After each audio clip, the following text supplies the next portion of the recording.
Phil Morris has been a professional actor for decades. His very first television role was as a child in the first season of the original Star Trek in the episode Miri. I remember that episode, one of my favorites. He later appeared in subsequent Star Trek franchise series. Over the years, he starred in countless television shows and motion pictures, including DC Comics' Doom Patrol as Silas Stone. He is perhaps best known for his iconic portrayal of the Johnny Cochrane-inspired character Jackie Chiles on Seinfeld. Today, he continues to perform on screen in films and TV and lends his voice to cartoons, audiobooks, and more. You keeping up with this, folks?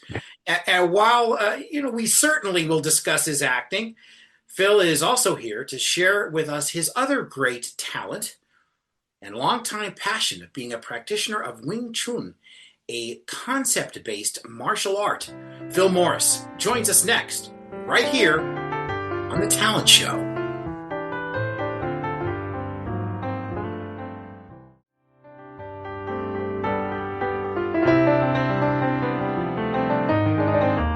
We are back on The Talent Show. Our guest is actor Phil Morris, an old friend of the show. Phil, welcome. Thank you, Tom. It's good to see you, buddy. It's good to talk to you. It's been too long.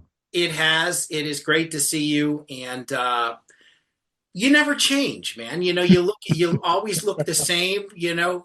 Fit, ready to go. It's amazing. How do you do it? Well, part of it's hard work. You know what I mean? I work pretty hard at it. I just love training. I love to train. As you mentioned in the opening, I'm a martial artist. I've been a martial artist since I was 7 years old, as a matter of fact. So it's something that I picked up. I never, ever dropped. I was a track athlete in high school. And when I learned about that kind of training, I picked that up. I never dropped that either. So I just keep going. It's really good for my brain, especially in the industry that I exist in. It keeps me humble. It keeps me fit. It keeps me available to work the long hours that we work on the various shows that I do. Right. So it really does keep me grounded. So I like to keep a good physical fitness. And what I do, brother, is like, you're a musician. You understand the creative expression. It's if you are really in it, if you're immersed and you're wearing it, keeps you young. It just keeps Yeah. providing you with passion and love and joy. And I just keep going. Well, it sounds like a recipe for success to me. I think that's pretty great.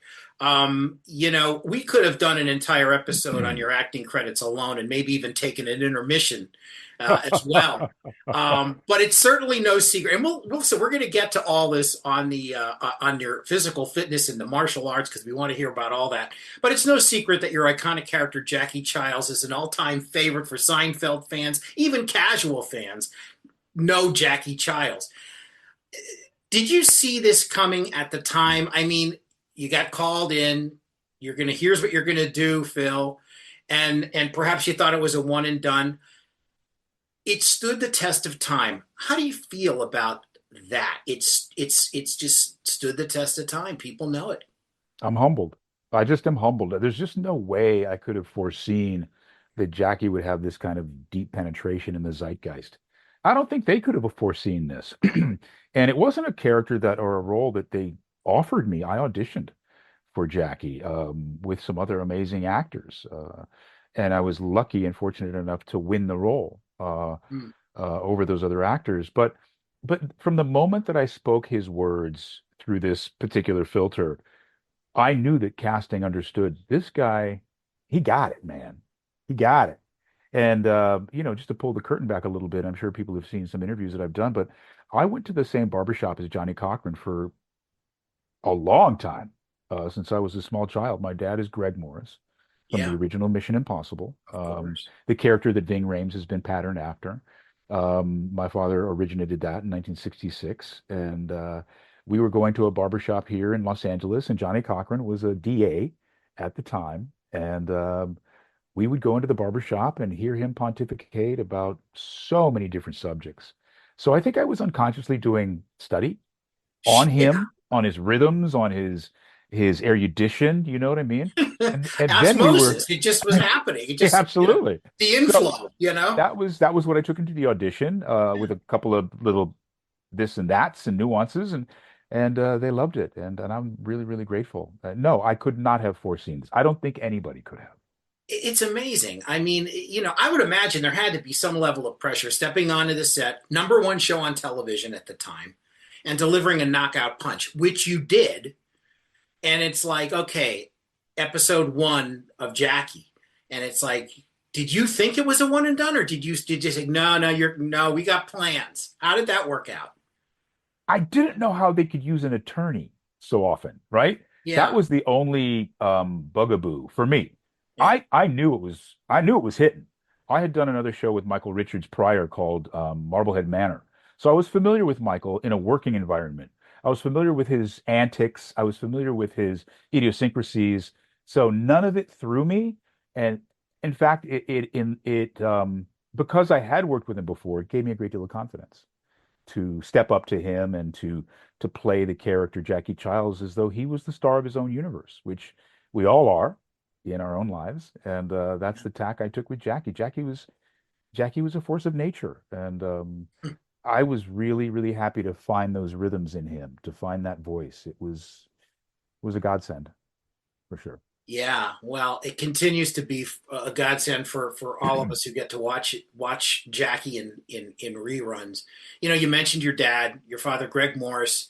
I mean, that had to be a ready-made inspiration as well. Not only is he your dad, and known worldwide as Barney Collier, Mission Impossible. You mentioned his first season, 1966, which, by the way, was your first the same year, right across the lot, right at Paramount, right? You went over to Star Trek and Yeah. did a turn in Miri. That's amazing.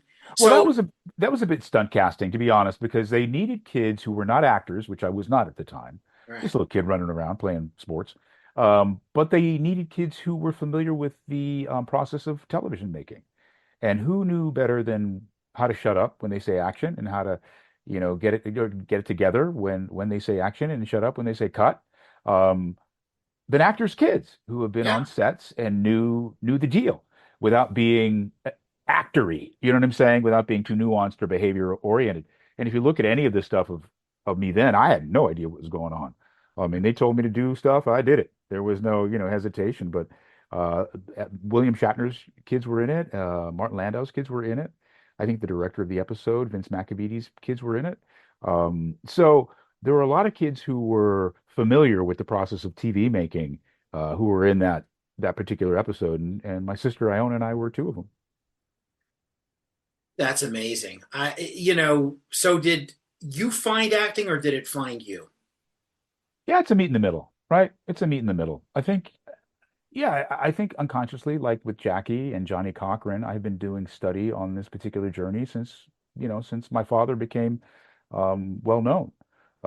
It was always fascinating to me. I didn't want to do it because, as the only male child, you're always like, "Are you going to follow in your father's footsteps, little Greg?"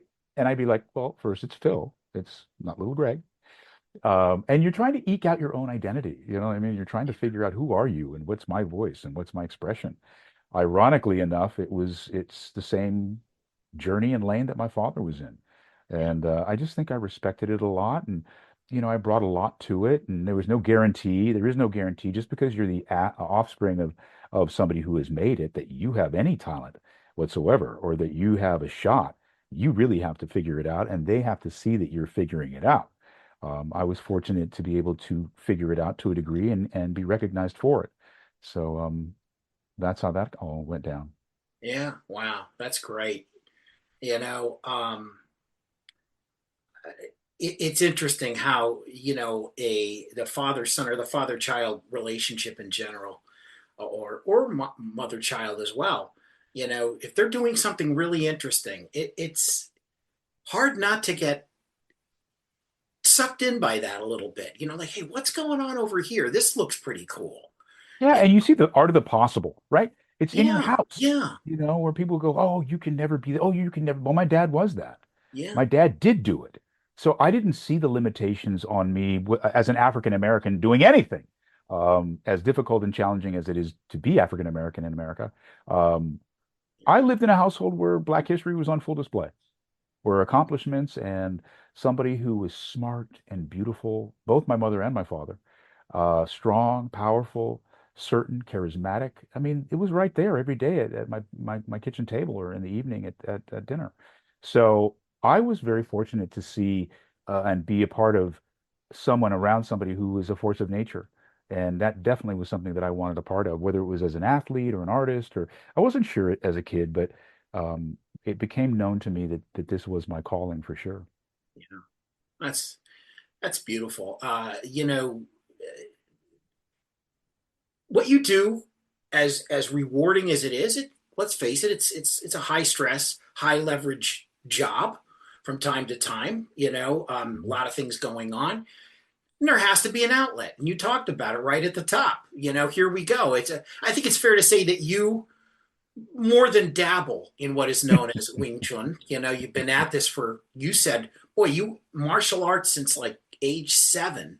Yeah, So this is this inhabits you, right? it does. It does move me, and again, it keeps me together. We talked about being physically fit and all that stuff.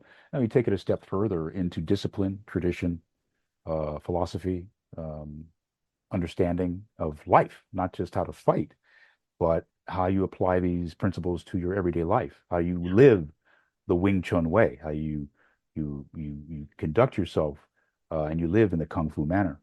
I was fortunate enough at the time that I was starting to study Wing Chun to find a gentleman by the name of Hawkins Chung, who was a very under the radar, off the beaten path type of Kung Fu master, um, who happened to be a student of a man named Ip Man, who, if you know the movies about Ip Man, yes, that very same Ip Man was my teacher's teacher. Hmm. At the same time, this was a man who was very close with another gentleman at the time named Bruce Lee.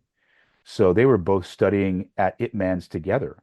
And the way that my Sifu, my teacher, found out that they studied at the same place together was that they were at school at at their little Catholic school, and he heard this behind him, and he looks over, and Bruce is hitting his desk with his fist to try to condition these three knuckles, which is what we use in Wing Chun, right? So Sifu sees him hitting. He's like, "You study Wing Chun?" Bruce like, "Yeah, I do." He goes, "It man?" He goes, "Yeah." He goes, "What nights?" He goes, "Monday, Wednesday." Sifu says, "I go Tuesday, Thursday." And they never, ever, ever, ever, ever, ever trained together because they each wanted their own secrets so that when they saw each other, neither Yeah. one of them would know what was coming. Oh wow, So that's that's the kind of guy that I studied with. And he was such yeah, a source guy. I mean, as a musician, you have people you admire, you honor, and then there's very few. There's a select few that move you, that actually they get into your soul. And that's what my Sifu did for me. He got in me, man. He was a no BS guy. He was I don't no certificates, no sashes, no belts, no nothing. You either know it or you don't know it. You either are or you aren't. You either can or you can't. What you wear, what you tell me means nothing. How you move, when I touch you, when I see you, that's when I know who you are. And that's the most pure teacher that you can possibly find. And yeah. I was fortunate to find that. That is fantastic. Our guest is Phil Morris, actor and master. I think it's fair to say now, Wing Chun. Although you never attain that, right? It's always a work in progress. We always say it's the journey, right? Right. Right. You Yeah, don't, there's no master of seafood that is titled himself or themselves that. It is always a title that is bestowed upon you based on your sweat equity, as we call it. yeah, And I've been given a couple of titles, and I don't look at any. I mean, yeah, I'm proud of them. I'm proud of them because I put in the work. It's hard work, man. And right. that's pretty much what Kung Fu means. Kung Fu does not mean flowery movements that overwhelm the bigger opponent. That's not what it means. It just means a difficult task undertaken well, basically. That's all it means. So that's what you try to do everywhere you go. And in Wing Chun, that's what I worked on for over 30 years with him. And it showed me so much about who I was, beyond the punching and the kicking and all the forms and all that stuff. And I could translate that anywhere to my parenting, being a husband, being an artist, and just being a human being. And Yeah. those are the best lessons that I could have gotten. And I'm eternally grateful for those lessons. Let's talk about that. We want to take a quick break, and then we're going to come back with more with Phil Morris and dive right in, do a deep dive right into that because that's fascinating to me. This is the Talent Show. My name's Tom Alexander. Our guest again, Phil Morris. Back in just a moment. Stay tuned.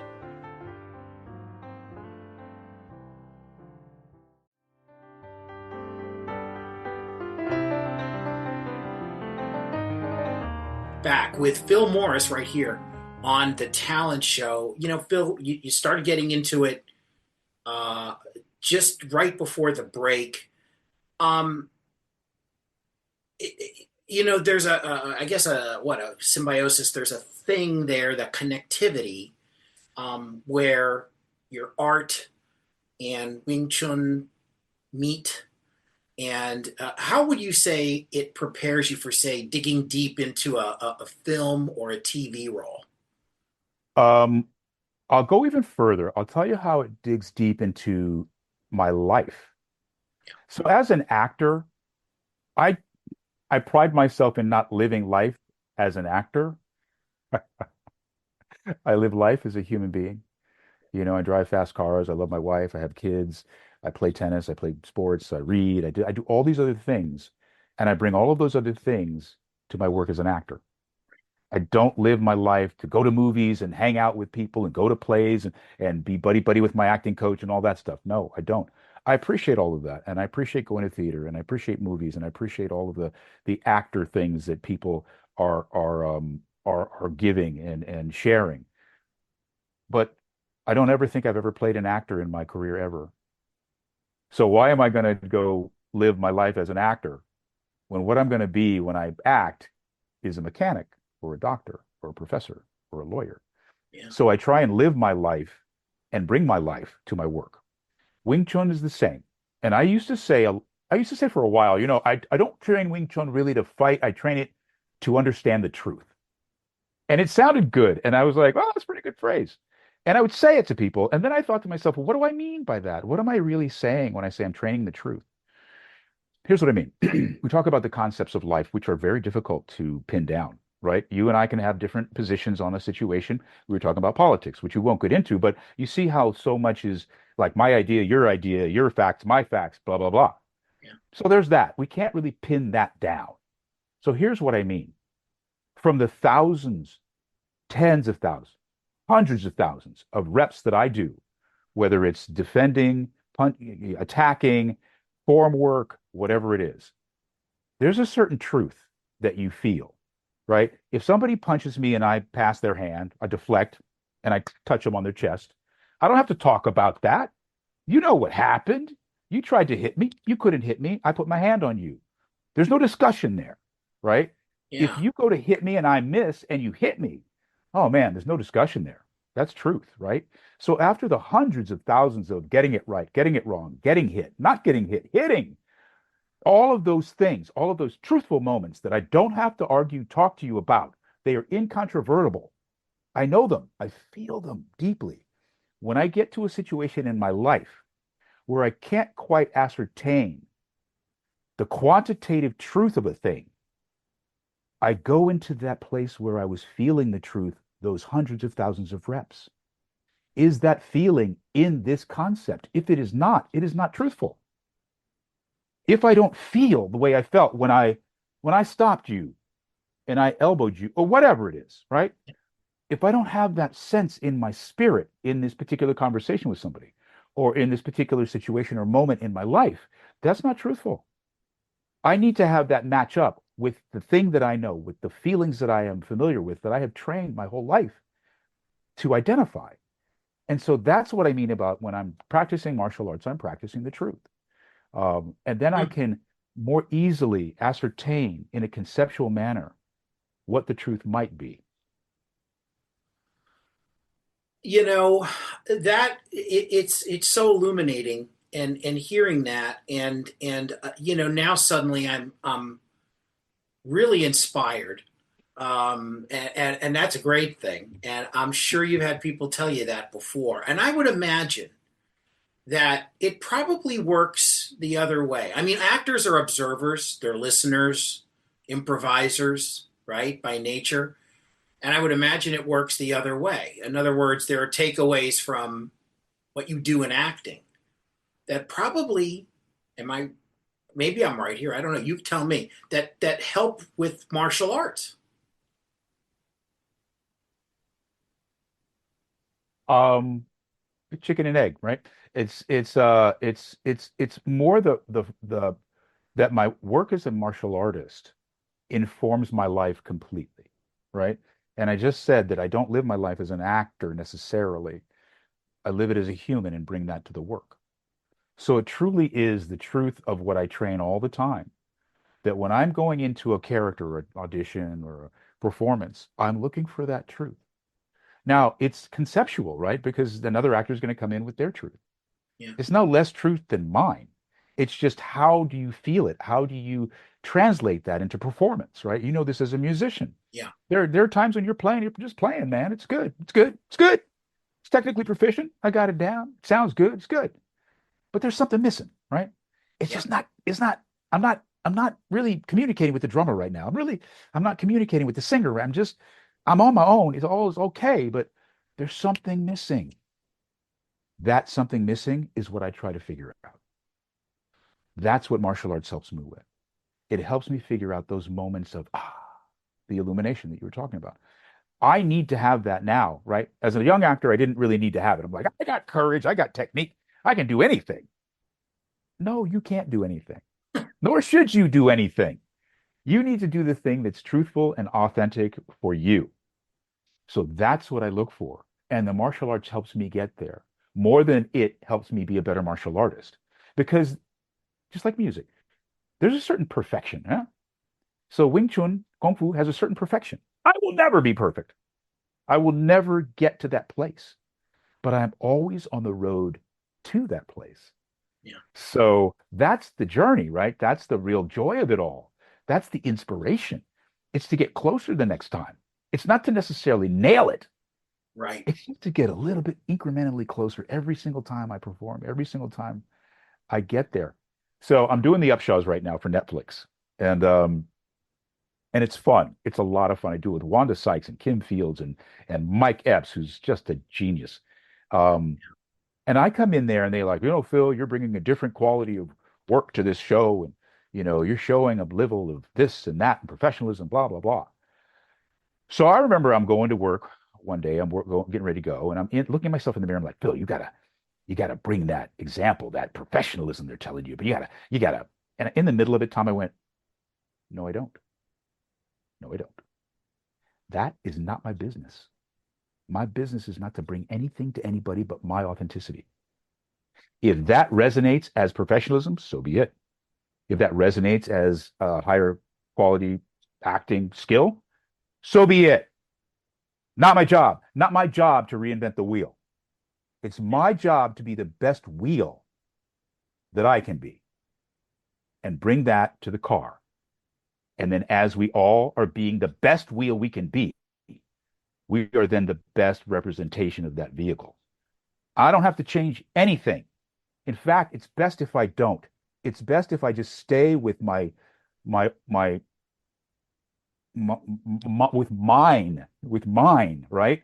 Right. And bring that to it because no one else can bring that. No one else can bring you.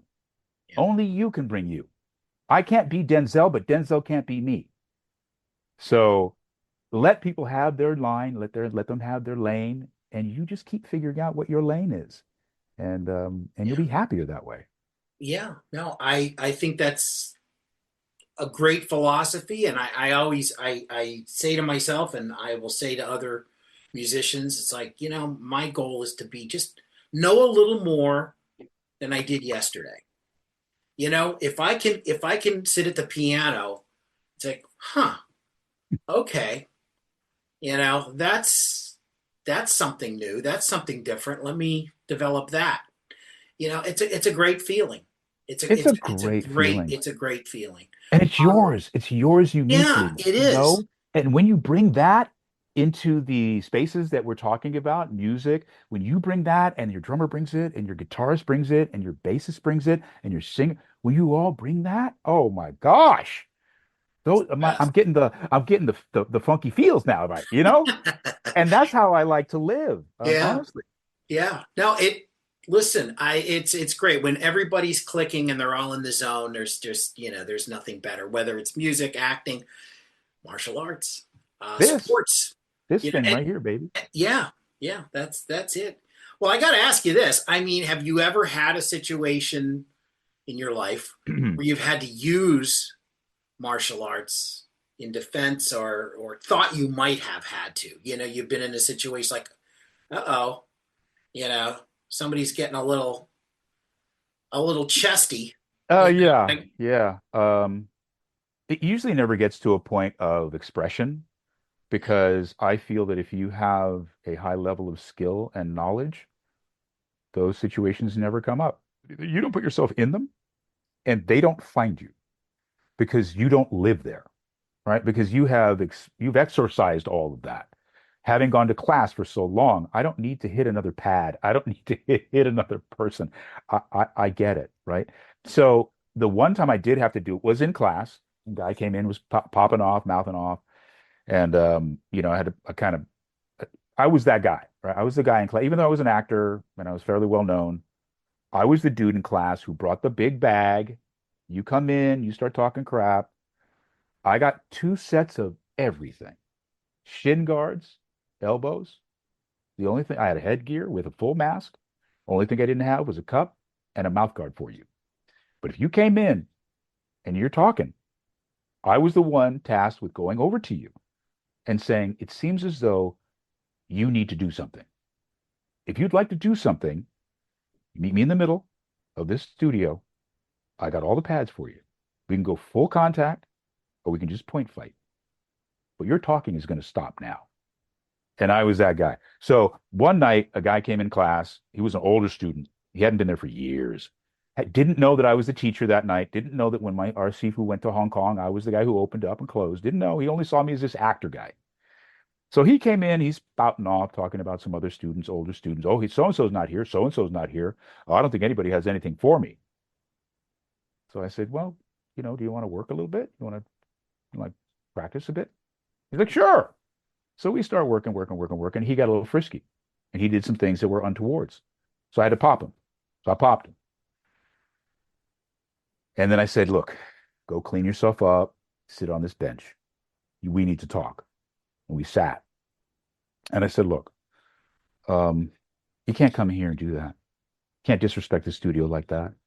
You see all these people working and training. They're all training and working together. We're all trying to build something here. We're not trying to break anybody up. We're not trying to destroy anybody or break anybody down. You could have gone up to any one of these people, did the same thing you did to me, and they would have gone, oh, man, what are you doing? What are you doing? You just happened to pick the wrong dude. Yeah. That's your fault. Yeah. And Wow. Well, when the he never people who are watching this conflict go down display. say, you better grab a mop. You know that this guy's in trouble. Everybody went to Sifu when he came back to from Hong Kong. They were, oh, Phil hit BJ. Oh, Phil knocked BJ down. Boom, boom, boom. So he calls me in his office and he says, tell me what happened. And I told him.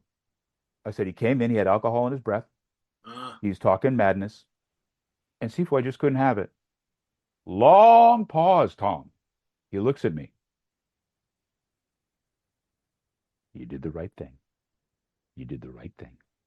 You can't let anybody come in here and disrespect this school. yeah. Good Wow. job. So yeah, I've been through it. I've been through it. And like I say, I haven't had a conflict or confrontation in probably since then. I don't look for it. I don't want it. It's not a part of my life. My Sifu had a phrase. It's like, I don't know how to fight until I'm fighting. Meaning, I don't carry in my head if I walk down the street and this guy jumps out of this, and that guy was, if I'm at the ATM and that person does this and that person does that. I don't live like that. Yeah. I just walk on. And then if something comes up, well, now I know how to fight. You know what I mean? Yeah. Like, Yeah. like you're not walking around going, I can run the scales and you're doing scales in your head. No, you know you're having a relationship with your wife, your son, your business partner. You're having lunch. It's not a part of your waking moments until you sit down at that bench in front of those keys. Now it's on, Right. you know. That's So that's right. kind of the deal. That's right. Wow. Wow. That was a great story and a lesson for all of us. That's fantastic. Our guest is Phil Morris, actor and practitioner of Wing Chun and many other things. He's a Renaissance man. He's living in the world. I think it's the best way to describe Phil Morris. He really is living in the world. We're going to come back and chat just a little more, wrap things up with Phil Morris after these words. My name's Tom Alexander. This is The Talent Show. Stay tuned, everybody.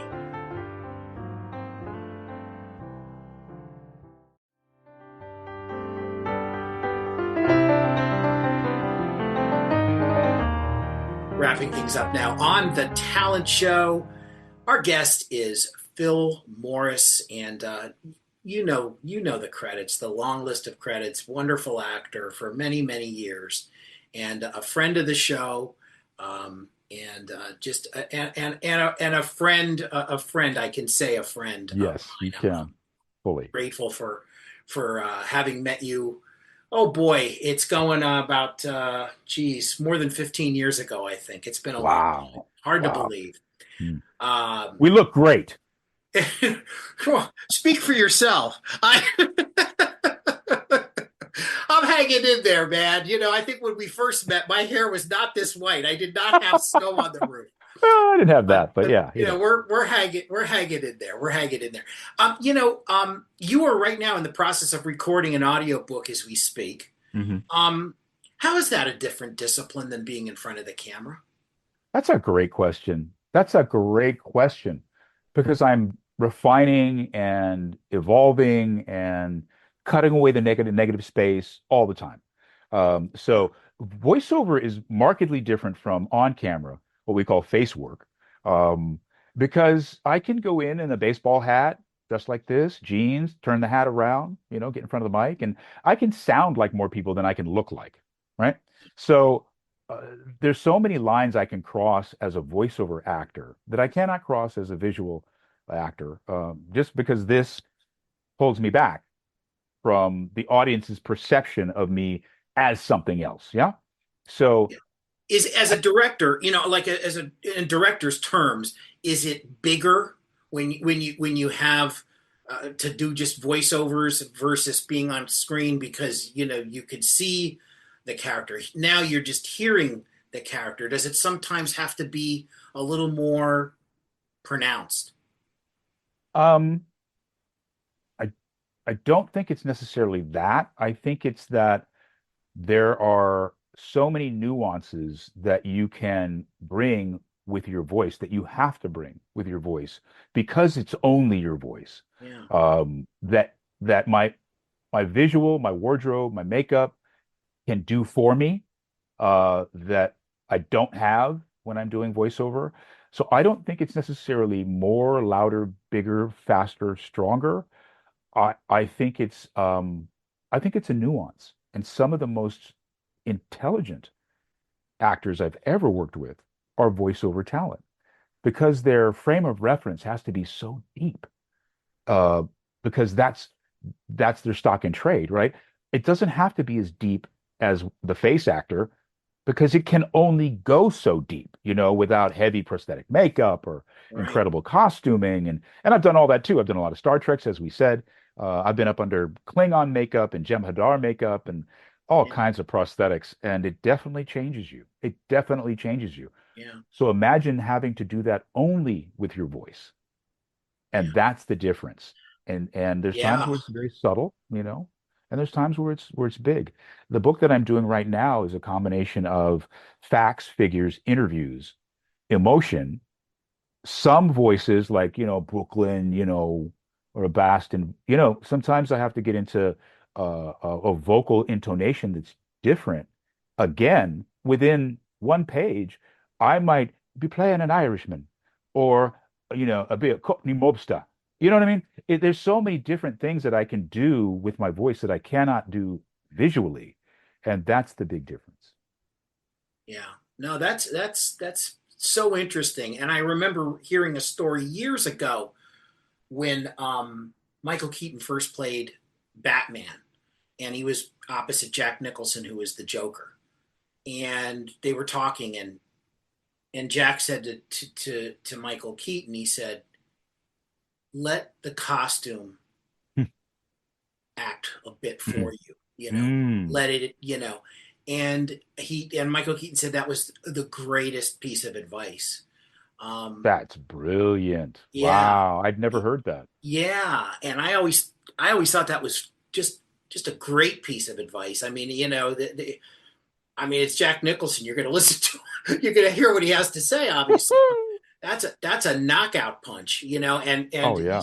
he said that Michael Keaton said that that was just like it just helped him right through everything, any doubts that he had about playing Batman. He just lived in the suit. He lived That's in, so in the good. in the yeah, yeah, I had just done, it was speaking about how the costume changes you, right? And Michael Keaton leaning in to the Batman character because when you're in that costume, man, there's no one else you gonna be but Batman. So I was doing these couple of episodes on a show called Fire Country for CBS. It just aired.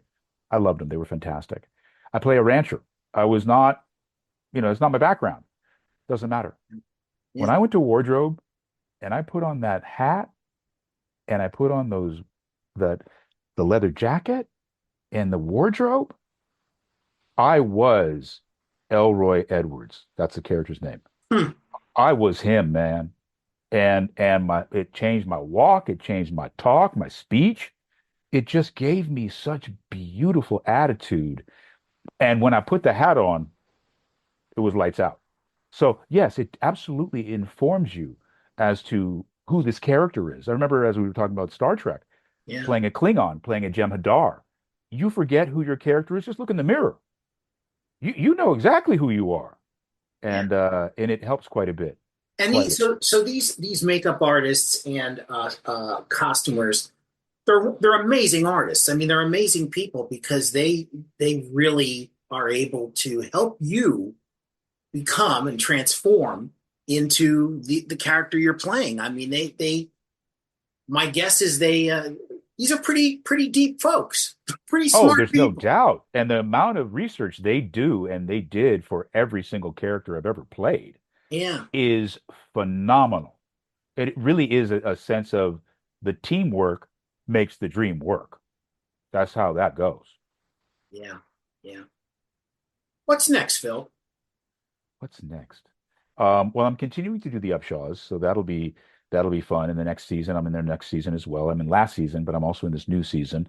I've done about seven of their episodes this season, and a couple more to finish the season with. So there's that. I'm doing this new book about internal affairs and an organization called the Citizens Complaint Review Board, which is the Citizens Oversight Committee that the NYPD put in place to try and give the citizens a sense of what policing was all about. So it's a very deep book, and I really, really enjoy it. It's great. I love doing books, audiobooks, because I learn so much Yeah. that I wouldn't necessarily gravitate towards on my own. So there's that. Huh. This particular rancher that I played in Fire Country has spurred me to develop a show. So I'm developing a show based not on him particularly specifically, but on black ranchers in general and a couple of characters in specifically, so we understand African American ranchers and farmers have been around forever. It's very American, but we don't really see that. So Yeah. I'm Yeah. going to try to shine a light on that and show the history and how African Americans were horse people from way back when. We were the first jockeys. We were the first horse tenders for the masters on the plantation. So there's a great deep history with that I can't wait to explore. Um, yeah, Where do you go to there's explore that? Where do in other words, like, is there a lot of documentation on that? oh yeah, there's Is quite a there? bit. Oh yeah, and I have Great. quite a few African American friends who are horse people here in Los Angeles, and so I pick their brains, and there's quite a bit of material based around all of that, and Yeah. we're going to reveal it to the world. Yes, you're right because we don't see it. We Mm-mm. don't we don't see it. No, But now we're hopefully with you behind it, we're going to see a lot more of it. That would be it's about to fantastic. happen. Yes. Yeah, I love it. I love it. Well, Phil, I can go on. We can go on here for a long time because I love talking to you, You too, Chris. and we could go a million topics. We could do a whole show on sports. We could Yep. do music show. We could talk about old movies. We could talk about your dad. We could go in a million places, and maybe we got to have you on again. I'd love to. I'd love to. You man, I, Tom, people, you got to know I love Tom Alexander. And when he calls, I do my best to show up and be there for him as he is there for me. It's a give and take. It's not a one-way street. So well, I really appreciate him and everything he's about. He's a quality human being. And you call, I come. honored, sir. Thank you so much. We really loved having you on the show, and we definitely have got to have you back. And a little bird told me that there may be something this year that will bring us together on a particular thing. I'm going to say, I'm going to, Come on now. Come on I'm just now. gonna protect it a little bit, but Yeah. we'll certainly let the audience know. I didn't mention intentionally because we Yeah, need to do this again and then yes, we'll yes. We're reveal it just at that gonna time. we're just it's just a hint. It's just a little nudge, a little suggestion. So we'll see what happens. Yes, brother. But we'll certainly keep folks in suspense. Phil Morris, our guest today on the Talent Show. Phil, again, thank you so much. And thank you, everybody, for listening, for watching. We'll see you again right here on the Talent Show. So long, everybody.